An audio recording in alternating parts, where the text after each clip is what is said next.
Want to run a poll to make decisions with your friends or family members? Whether you're looking to figure out the best time to meet up, what to have for dinner, or anything else you want to vote on, Agree is a great app to help you run those polls. I'm Jessica from TechBoomers.com, and in this video, I'll be showing you how to run polls with Agree. Now let's get started. You can download the Agree app for free from the App Store.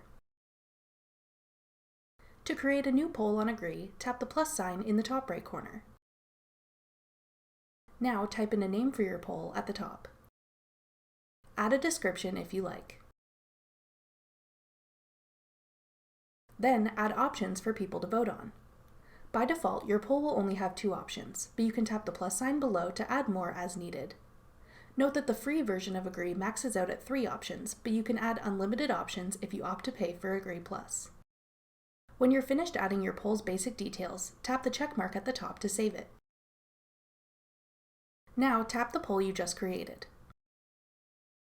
Here you can add additional details such as when you'd like the poll to end. Select a date and time for voting to be completed by.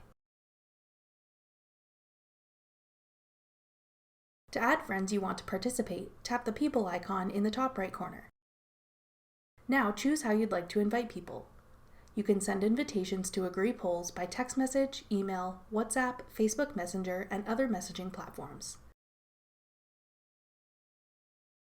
When your friends click on the invite you've sent, they'll be taken to the Agree app on their own device, where they can easily vote on the poll options you've added.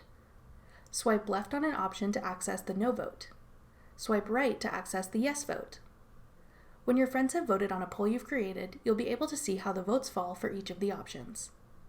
That's all it takes to run polls with the Agree app. Thanks for watching.